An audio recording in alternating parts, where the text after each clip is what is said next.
The year 2023 is gradually inching to a close. And as long as you're alive, you have a reason to thank God. So we appreciate God that we are seeing the end of the year. Welcome again to Summit, where we talk about political and national issues. My name is Jumoke Michaels. You're welcome. Banji, good morning. Yeah, Jumoke, good morning. It's great to be here. I'm glad to join you this morning again to do what we know how to do best. It's our show, Summit, and my name is Banji Busari.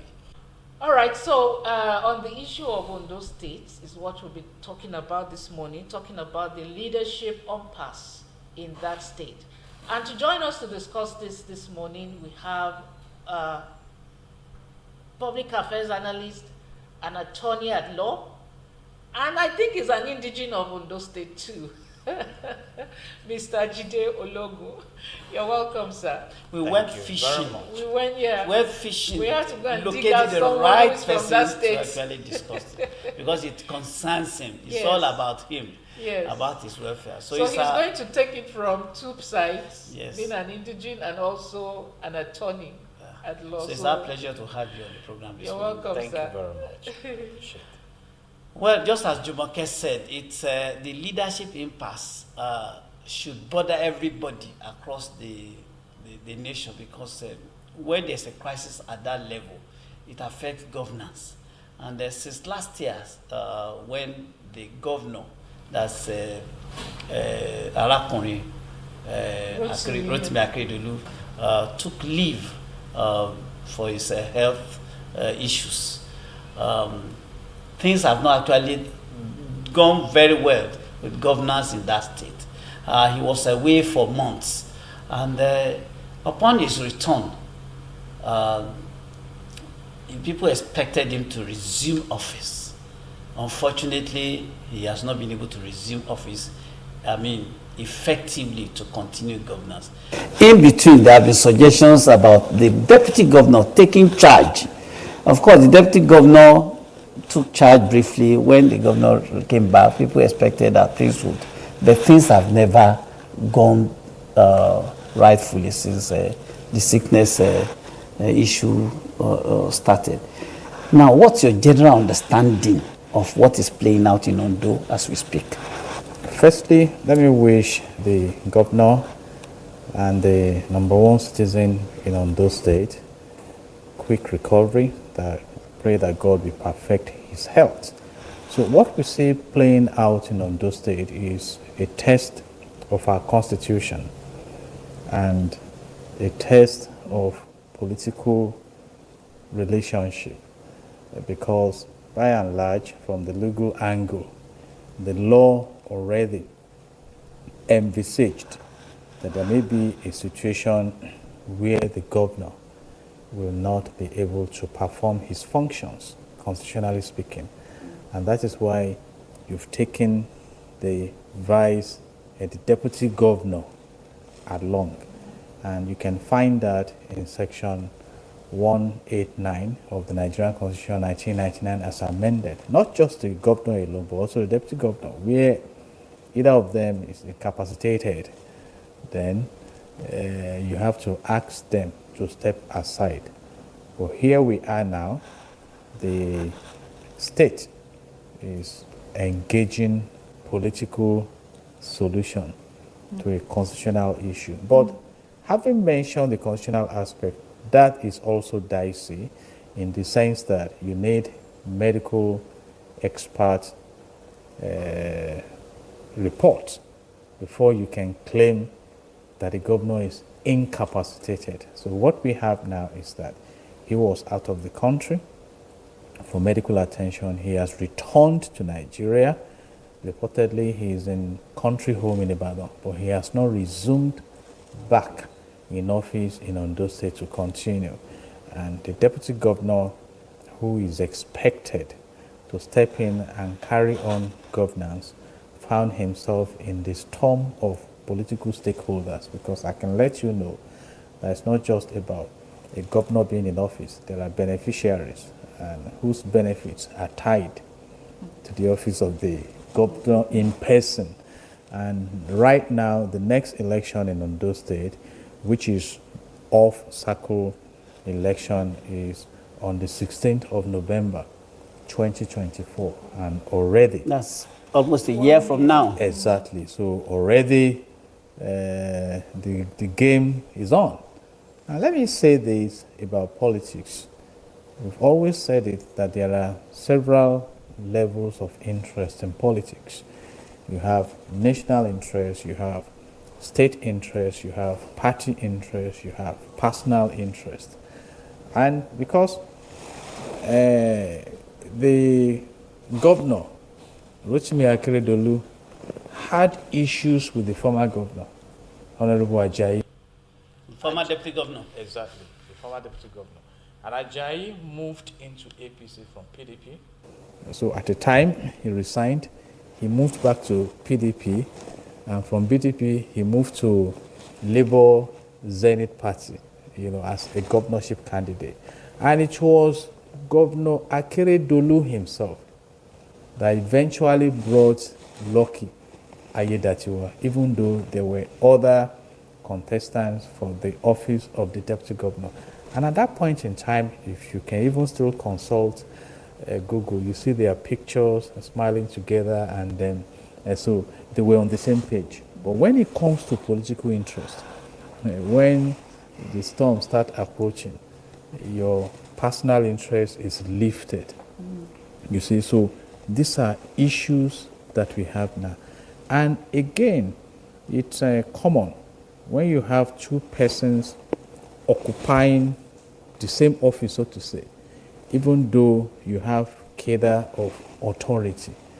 The elders have a saying that two masters cannot stay in the same boat, because during the tenure of the former president of Nigeria, Alhaji Umaru Musa Yar'Adua, we had a similar scenario when he was ill, taken out of the country, and then at a time he was brought back in the night, and constitutionally it was supposed to be easy for his vice president then, Goodluck Ebele Jonathan, to step in.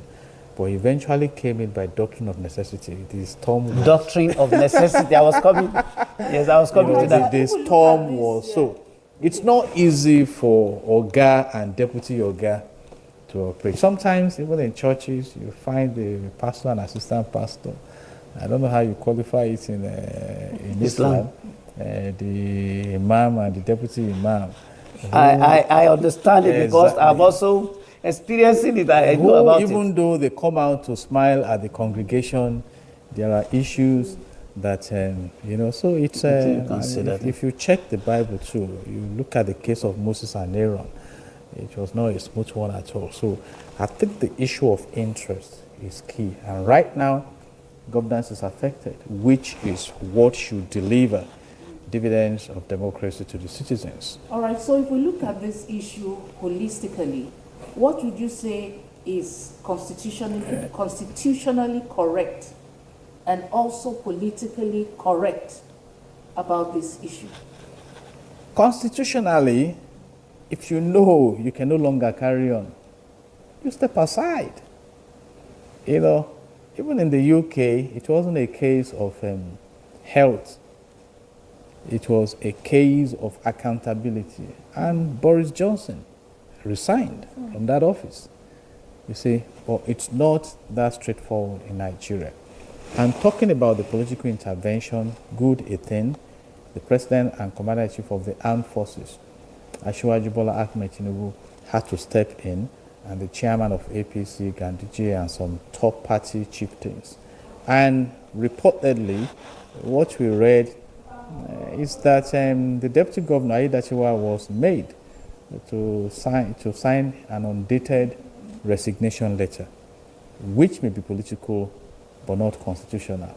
So there's no provision for that in the Constitution. You see, so, and then, there are three personalities to implement the resolutions that came out of Aso Villa, talking about the Secretary to the State of Ondo State, the party chairman of APC, and the Speaker of the House of Assembly. And again, part of the decision is that parties will withdraw the matter they have in court because the House of Assembly was already in the Court of Appeal because the Federal High Court also granted a court order in favor of the deputy governor. So bring out all these cases and how the post-dated or undated resignation letter will become active is what I don't know. And there are still issues that are on the way. Are we now saying that when it comes to the next governorship election, that he cannot run as we have in Edo State now? The deputy governor has come out clearly to let the governor realize I'm running at the next election. So you see these battles going on. And Let me say take you when a two elephants fight. It's the grass The that's. grasshopper. Exactly. Let me take you back a little on this matter. Upon the return of the governor, the State House of Assembly actually came out with some, what it regarded as impeachable offenses leveled against the deputy governor. How real or imagined are these offenses, or were they trumped up charges? You know, the chief judge refused to constitute a panel to proceed with that impeachment threat. And that should tell us something. You know, we have just said it now. Constitutionally speaking, if the governor is incapacitated, he should step aside. Now you said something. And Sorry, the House of Assembly you has the power to activate that. So why are you not focusing on that and you are seeking to impeach deputy governor? So it's, you know, when you talk about Nigerian politics, I don't know the year we clearly understand how it operates. Sorry, let me also, from your submission earlier, now you said it requires a medical report to determine the level of incapacitation of the governor. I mean, do you need for a governor that has not been attending his functions? All the doctors have not left Nigeria. If you want to get doctor's report, you can get it. And you see, and that's why some of us speak so much. A test will have to be conducted on him. Yes, before you know that line, test? That word incapacitated is weight and subject to medical interpretation. But in this country, we may not fully be able to interpret it. We were in court for how many years interpreting the status of Abuja. Even though the court had pronounced on it, lawyers still went back to court in the tribunal. You know what I mean? And it's clearly stated there. So these issues are there. So if you want to drive it constitutionally, for how long? Exactly. Does That's the what I governor have wanted to to stay ask. away from office to How determine long constitutionally? constitutionally? The provisions are there. And let me say this to our legislators. Section 4 of the Nigerian Constitution of 1999 as amended stipulates that the National Assembly shall make laws for the peace, orderliness, and good governance of the country. If you read downwards, that of the state and things like that. So they are not there for themselves. But we have found a situation where they should act in defense of the Constitution, but they bring in political sentiment. Look at when the president also went on medical vacation. In fact, at the time he was running Nigeria government The from former, the UK. the immediate past president. Exactly. At a time he did not even hand over. constitutionally to the vice president. So, and that's why I'm talking about the political interest in Nigeria is about, oh, we are in charge now.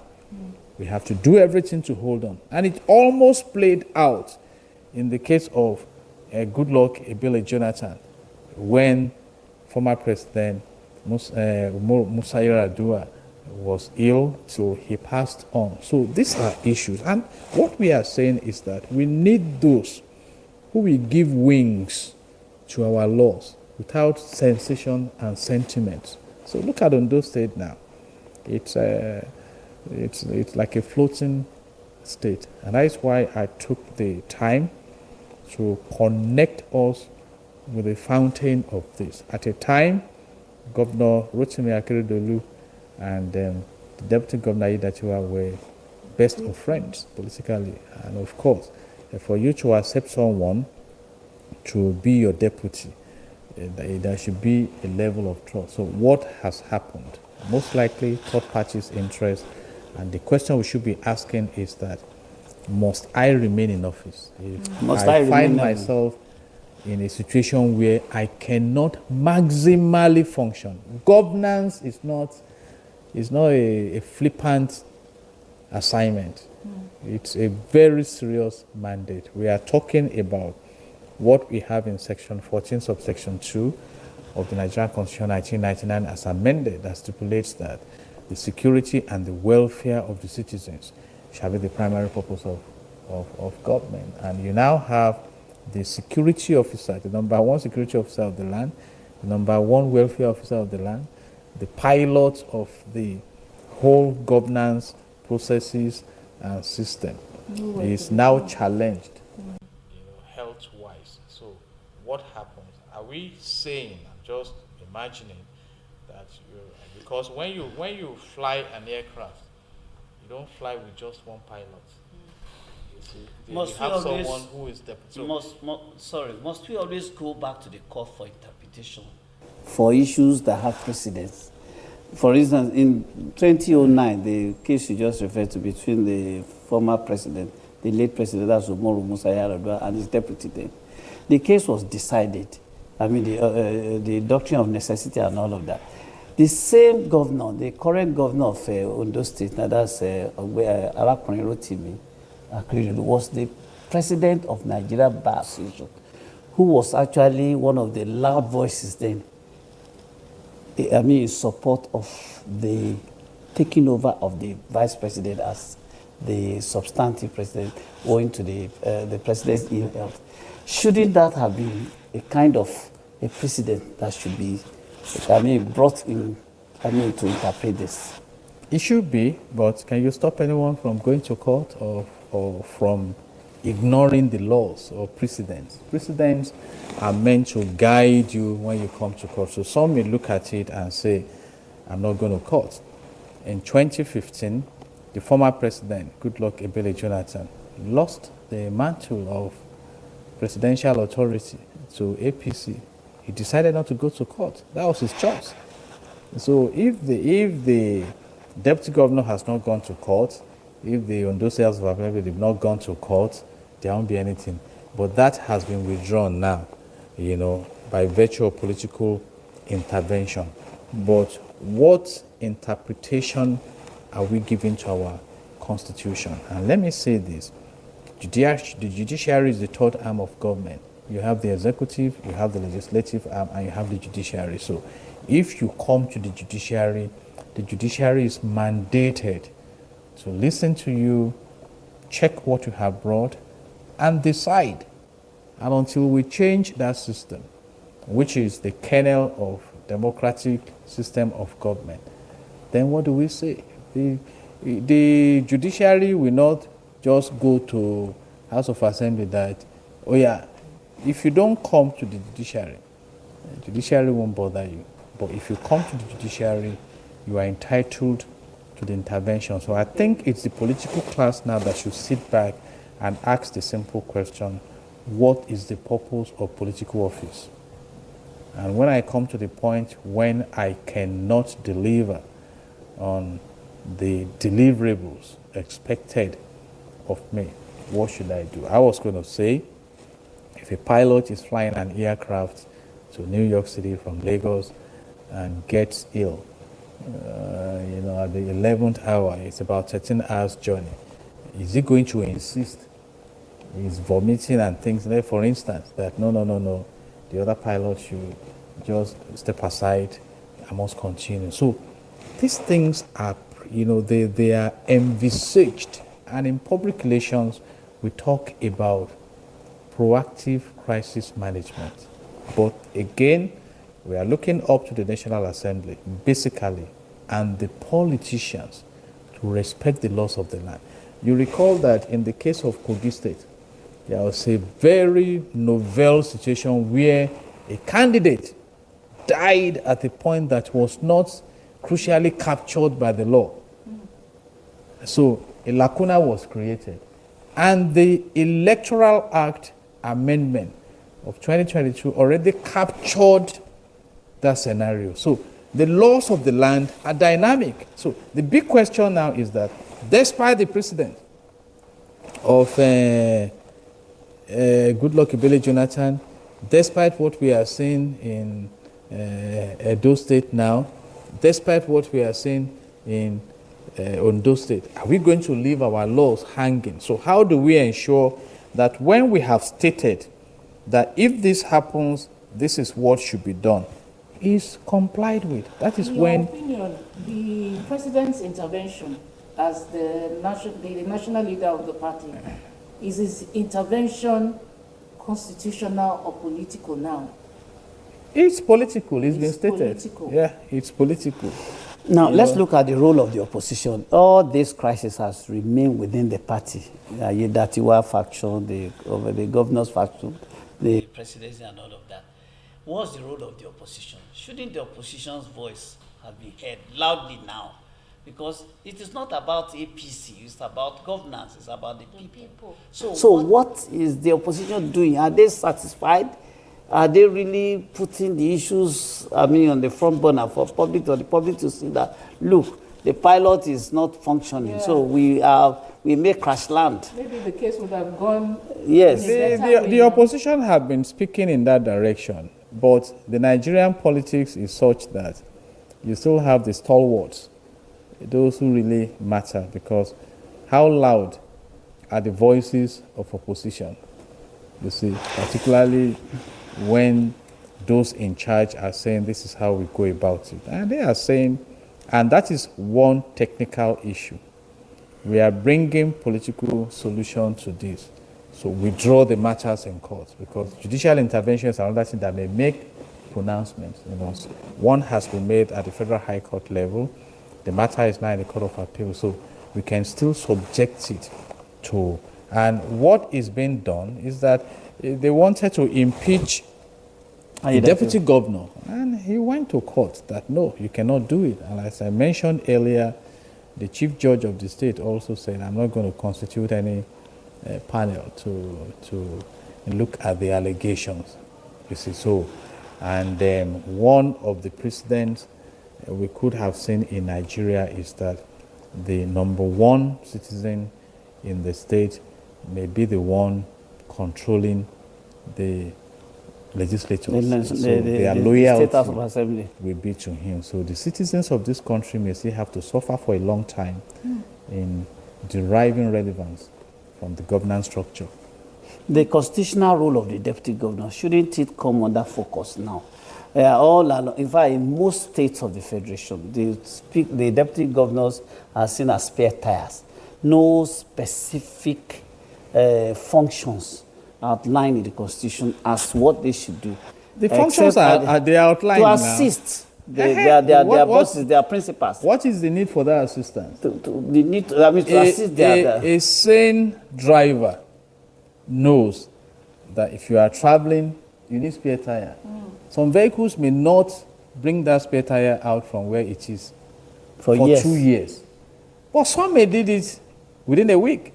So imagine in a country like ours where we have security concerns, that you are driving to the capital of the world, for instance, Okakoko, my town in Ondo State, and then by 7 p.m. your tire goes down at a place called Owo, and your extra tire is not in your boot. So you may, and that is what I'm saying. It never hurts to be prepared. When you are proactive, you envisage. When I go into any office, and I tell those who are in our team that come, the day I step through the door into that office, I have stepped out of that office. Because it's only this day I step in consciously. And that is why I have a portfolio mentality. So I only need 60 seconds to disengage and move on. And it's the law of nature. Like I said, I wish the governor, perfect health. But constitutionally speaking, a health situation that will not allow you to actively carry out the functions of your office in person should be strong enough for you, even for the sake of your health, to say, I've tried, let my deputy continue, or, and again, why this political storm is interesting is that if the deputy governor is impeached, the next beneficiary is the Speaker of the House of Assembly. Please help me clarify this. Is this case lingering because the governor before his departure did not sign over to the deputy? Is that why there seemed to be They not transmit powers? Yeah, they didn't transmit powers to the deputy. It's part of it. Again, that is one of the issues we have in the country. The rule of law stipulates that no one is above the law. Mm-hmm. So if there is anything you should do, how do you do it? Somebody was asking me, what amendments will I want made in the Electoral Act of Nigeria? I want it stated there clearly that results must be transmitted real time from polling units to wherever for people to see. And that all election matters should be finished in the court before the winner is sworn into office. So you can always amend the laws. But what we have seen... But the ones that are there now, they are not you see, it's also because the authority is held sometimes contrary to the constitutional spirit. The Constitution says sovereignty belongs to the people. But in Nigeria, sometimes when people get that authority, they tell the people, I'm the one here for now, so I'll call the shots. And it shouldn't be. Look at the United States of America. When Donald Trump was going to call the shots unnecessarily, the system said, no, you gotta go, man. But we have not gotten there in Nigeria. But we should just be. You see, I look forward to that day when your total being is about what is in need for the people. The likes of Nelson Mandela and Mandela had the opportunity of remaining in office, but the man just said, no, I've done my own. We can confidently say that there's an absence of governance in that state now, and to the detriment of the common man on the streets. They are not interested in whether it's Alakunrin, that's himself, or the deputy governor. What they are mostly interested in is what comes to them in form of governance. Now, in this kind of vacuum, so to speak, because we understand that the jobs, public functions, governmental functions are not delegated to the family of the governor. They are seen in public functions representing the governor. Now, do you not think that something much more drastic needs to be done? I've said it, and I think it's a slap on the faces of the legislators if non-state actors take over state actions. It's just like they are the representatives of the constituencies. But I've also said it, that in politics, ambition is important. So every politician you see in the House of Assembly is looking up to the time when he or she also becomes government. So if you make all things right now, you may not be able to enjoy the uncontrollable power that is attached. Because do you think this we will have have voted for a governor. Why should somebody else be the one, except he has delegated it and within the ministry departments and agencies? Why should the family? Because of precedents. That's what we are saying. We are still discussing in this country a daughter of a former president flying in the presidential jet just to go and take photographs. We trivialize these issues. There are serious issues abroad. In the White House in America, you don't just entertain guests with state money. You have to use your own money to entertain your guests. So these things have been set in order. How? Because laws have been made. There are provisions of the law. The house, the private residence of the sitting president of America, Joe Biden, was searched by the American government. So these are the things we are saying. So I think do you think this, all this scenario, the drama and all of that, the leadership impasse would actually play any role in the next elections? That's next year. We are looking at already definitely it's real now. If you look at the body language, but you said something earlier that is Acting governance, and I was going to ask that what have the people been benefiting? It's been a while. I went to Ondo State, but I want to ask: is the Akure Ikere Road now motorable? So there are questions. Are pensioners paid? Civil servants paid at the right time? So Nigerians also need to come to the same page with a wise man who said, you don't get what you deserve in life, you get what you negotiate. And I think the citizens are even yet to know what they should negotiate, what they deserve before they start negotiating. What is governance? It's a question every Nigerian should ask. What should governance deliver to me? What should governance deliver to me? And in the absence of that, should they keep quiet? And then shouldn't that actually keep them thinking? Keep them interrogating. If they keep quiet, it's their choice. Hosea 4:6. In Hosea 4:6, God says, my people perish for lack of knowledge. He says, so if you don't know your rights, you'll be left out and oppressed. So the ball is actually in the court of the people, yes. After all, they came out to vote. Yeah. And that shows the power that they have. So, and like someone said, those who are managing Nigeria are in the minority when you look at the population of the country, but that authority makes them like super Heroes. humans. So unquestionable. Unquestionable.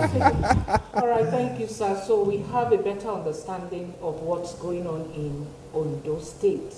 And that's just a very good place to end the discussion It's the today. Sunshine State. The Sunshine State. Thank you so much, The sun must continue to The shine. state with the second largest deposit of bitumen in the world. In the Some world. neighboring states there. In yeah. the world. Yes. Blessed All right. state. Thank you so much, sir. We appreciate you for obliging us today. Thank God. God bless Nigeria. God bless Ondo State. All right, so that's our discussion today, but we'll take another segment on Summit, like we always do. What is Lagos State government doing? What are the people benefiting from the governance of the APC under Governor Babajide Sanwo-Olu? We'll show another part of what's happening in Lagos State. So please watch, and then we'll see you again on another edition of Summit. I am Jumoke Michaels. Bye-bye. We really cannot thank our guests enough. Thank you for all the sacrifices you have always been making, being part of us. Without you, there might not be Summit. Thank God, sir. So we appreciate you always. Thank God. That's our package today. See you again next week. My name is Baji Busari. Bye-bye.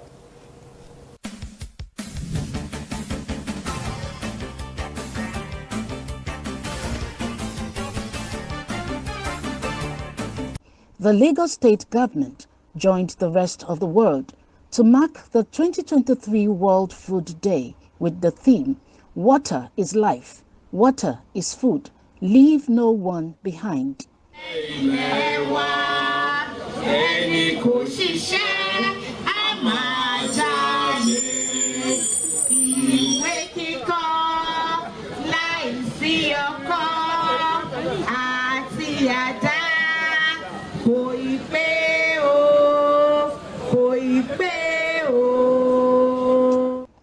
At the event, which held at the Police College, Ikeja, all the local governments in the state were represented with food products that are obtainable in their communities.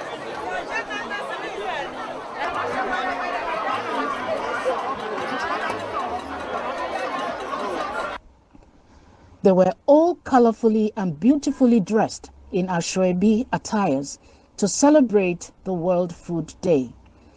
It's noteworthy that food crop exhibition was held among the local governments and the farmer representatives at the event. Many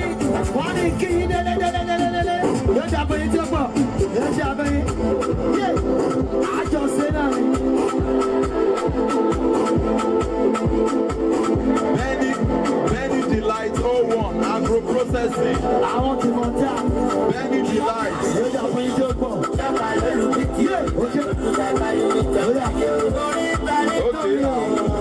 Okay. Association, Small Scale Women Farmers. Ogbonge Women Association, Small Scale Farmers. Okay, Ogbonge Women. Ogbonge Women is the team of our Honorable Commissioner. Okay, now. Ogbonge Women. Ogbonge Women. Our Small Scale Farmers Organization of Nigeria. Ogbonge Women. You can see my commissioner, you know. Jacobo. You see, you are the commissioner.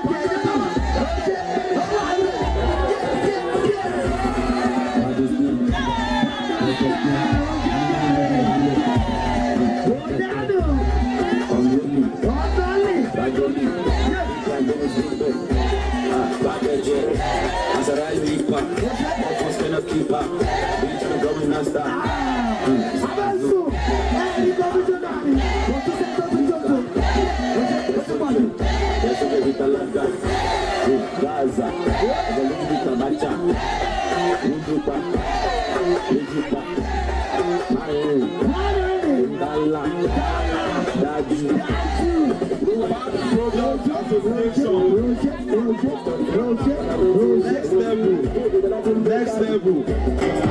I want to see you.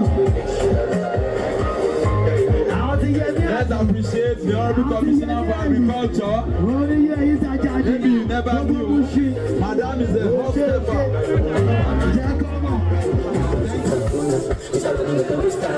Okay, I see they go. You know they see they go. Also, yeah.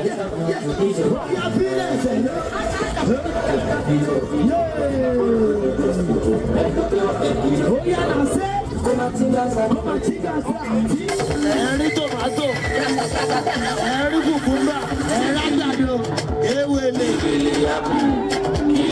ọ̀gẹ̀dẹ̀ o, ẹ̀fọ́ tẹ̀tẹ̀ lẹ́rí tó lọ níwájú yín o.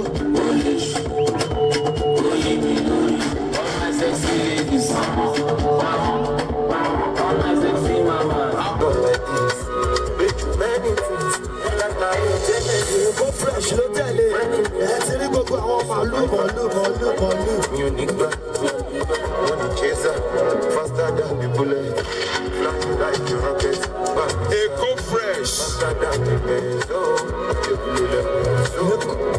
Go fresh ló tẹ̀lé o. They are your trusted partner for safe and hygienic food delivery. Eco Fresh. They won't say your name, they want to know your name. Go fresh wọlé, kò sí ìkọjá ìwọ rẹ̀ ṣe bá fẹ́ kọ́ dìlìvà. Wọ́n máa gbé dọ́dọ̀ yín lọ́wọ́ kan. Níṣẹ́jú àyà ni wọ́n gbé dọ́dọ̀ yín. Cause my mama be praying for me, say make I get it. Next is Abby's Farmers Market. For your fresh cow meat, goat meat, chicken, fish, turkey, groceries, and a lot more. Abby's Farmers Market.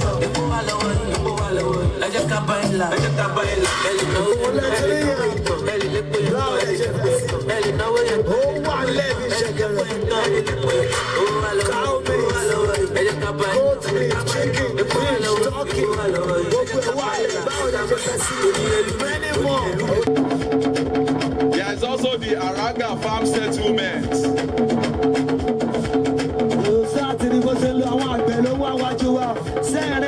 Also approaching is Eco Rice Classic, as well as the Lagos Rice Mill in Mota. Ẹ̀rí tòmátò, ẹ̀rí kùkúmbà, ẹ̀rí àgbàdo, ewele.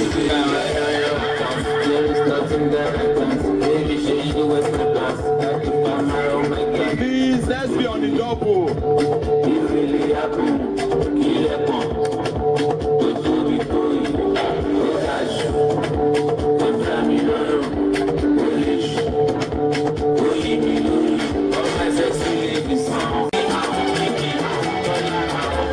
Please, appeals projects.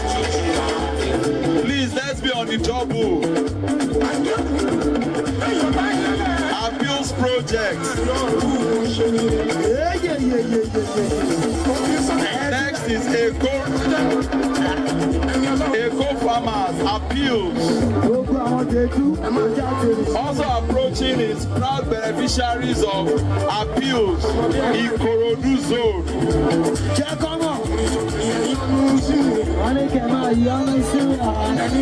Proud beneficiaries of Appeals Ikorodu Zone.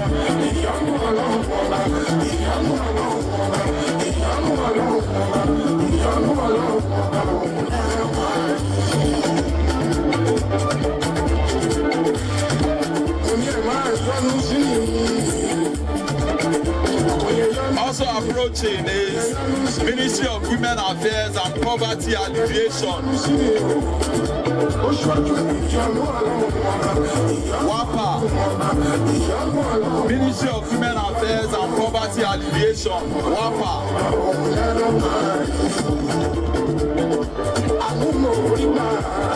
Also marching past is Egg Sellers and Distributors Association of Nigeria. Egg Sellers and Distributors Association of Nigeria. We also have Rice Farmers Association of Nigeria, RIFAN. Also approaching is Lagos State Agricultural Development Authority. Lagos State Agricultural Development Authority.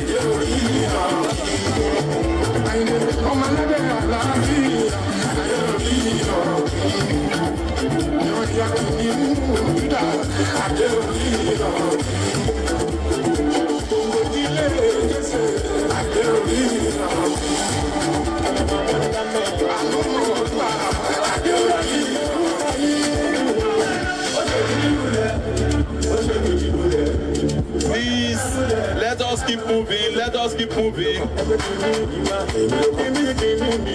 Please keep moving. Next is Lagos State Agricultural Development Authority. Lagos State Agricultural Development Authority.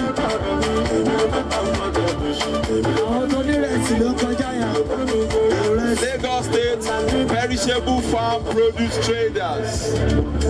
Lagos State Perishable Farm Produce Traders.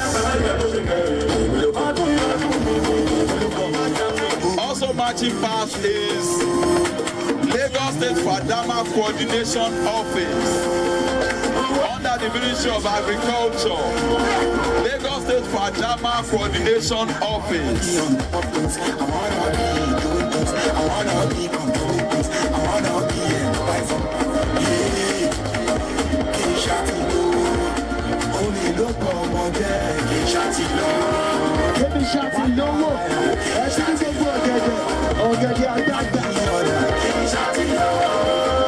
Next is Ifesowapo Poultry Farmers Association, Auto, Lagos Mainland.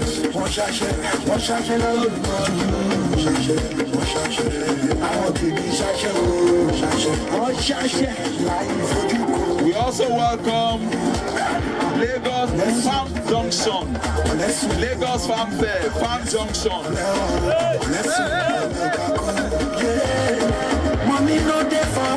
According to the organizers of the event, the purpose was to stimulate agricultural competition among the stakeholders. Because these farmers in their little quota are the backbone of our society and nation, making enormous contributions to many aspects of our existence. The growth, the food we eat, rear, the proteins we consume, and contribute to our country's economic progress. This year's World Food Day theme, Water is Life, Water is Food, Leave No One Behind, resonates profoundly with one of our core objectives in the foundation, to provide access to portable drinking water in our rural communities, without which the strength and vigor of our farmers cannot be harnessed. I'm happy to announce that we have installed about 100 solar-powered boreholes facilities with 20,000 liters capacity across the country, reaching over 300,000 beneficiaries, and also provided in the last 5 years irrigation kits to smallholder farmers on over 500 acres of land to support dry season farming and to boost their income. There's no better time than now for every player in the agricultural sector, the government and organized private sector, to come together to develop and implement strategies that are deliberate and consistent in ending all forms of hunger and malnutrition, and more importantly, one that creates opportunities for our farmers to thrive sustainably.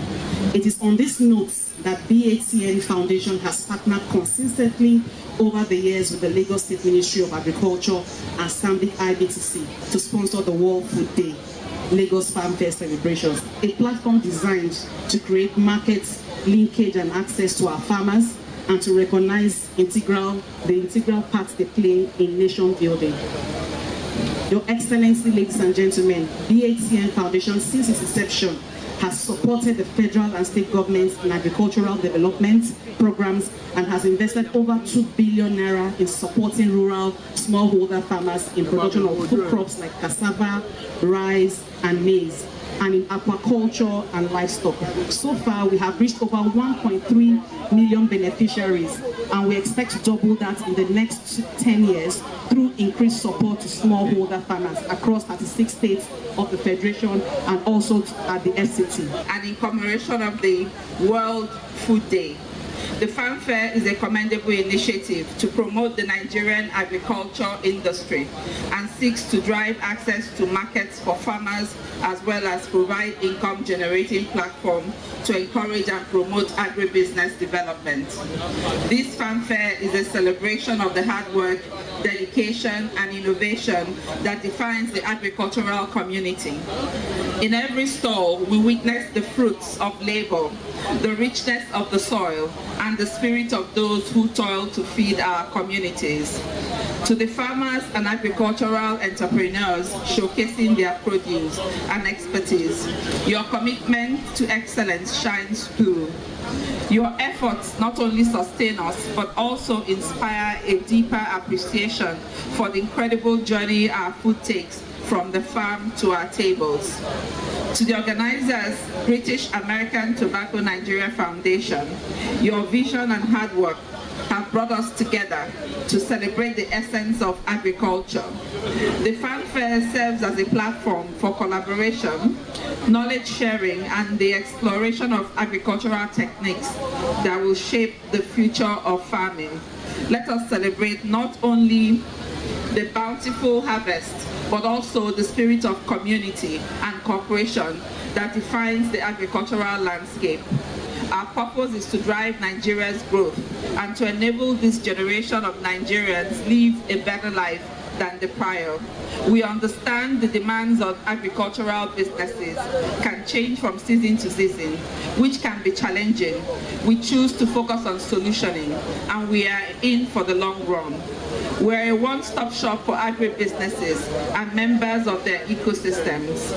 Our innovative and fit-for-purpose financing solutions for agricultural enterprises, from overdraft solutions to revolving credit facilities.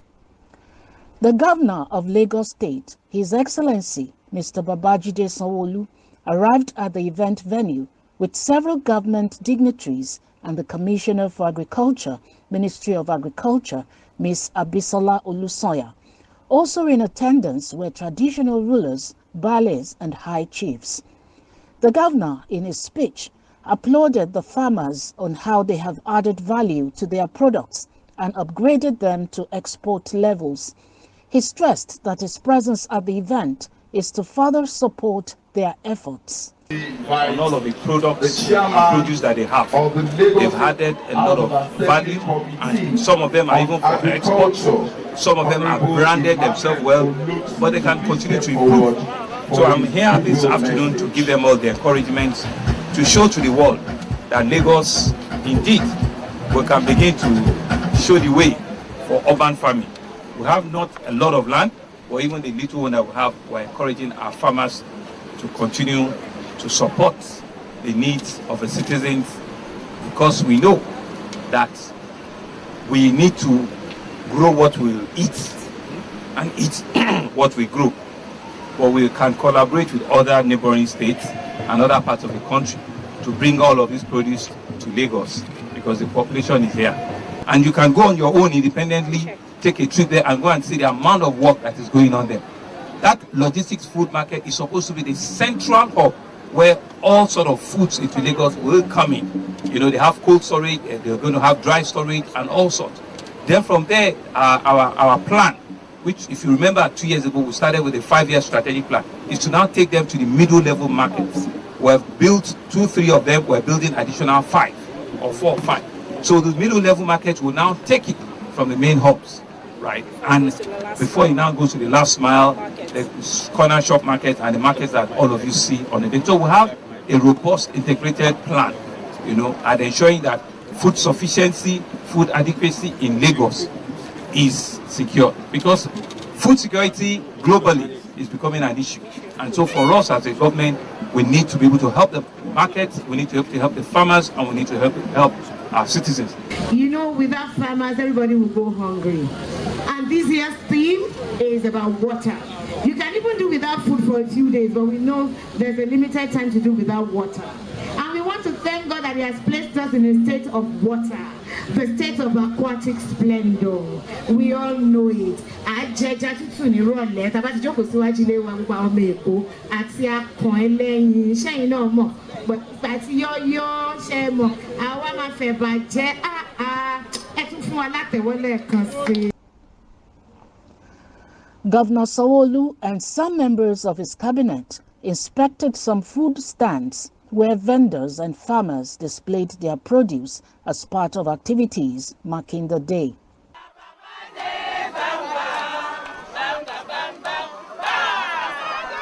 Army, stay where you are, don't stay where you are. Stay where you are. Media, keep on moving. Media, keep on moving. Keep on moving.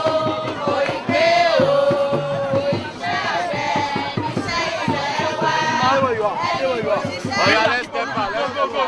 Watch.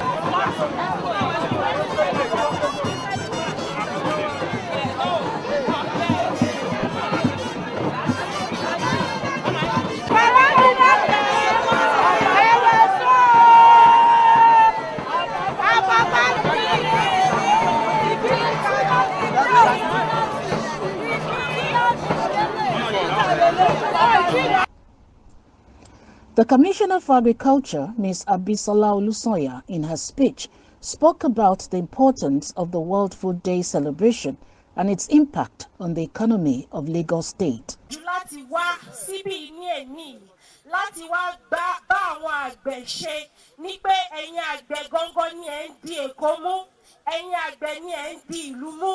No farmer, no nation. Nǹkan tí Mr. Babajide Olúṣọlá Sanwó-Olú ṣe ní èní nìyẹn, to recognize our farmers, that our farmers are indeed the bedrock of the nation. The governor mentioned the need to encourage rice growers, as Lagos State has the largest rice mill, which needs a lot of paddy rice growers. Farming for us is important, right? We're looking for paddy rice growers in Lagos because we have the biggest rice mill, but we're also collaborating with other states. Our rice mill needs a lot of paddy. So I was explaining to them there that it doesn't matter the quantity of tonnage of paddy that they grow, we will find of them, we will consume it. So the same thing. He also acknowledged his administration's commitment to a more secure, stable food supply chain and sustainability to address the emerging threats of food insecurity and wastage.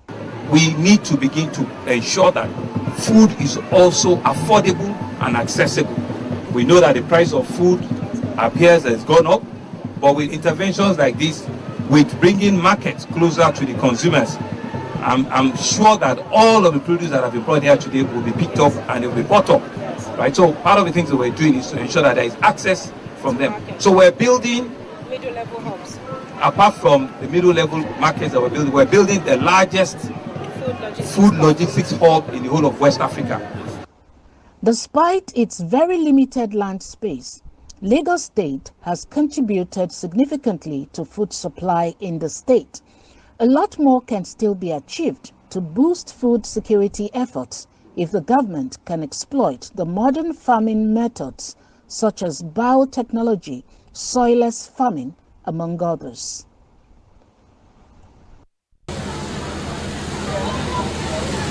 Let me repeat them once again. Best LCD and LG in Agric, Yaba LCDA. Yaba LCDA, winner. Best LCDA in Agric, Yaba LCDA.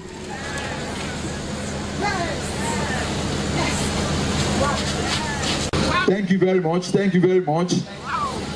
For the best farm settlement, Ajara Farm Settlement. Best farm settlement, Ajara Farm Settlement. Farm settlement. Congratulations.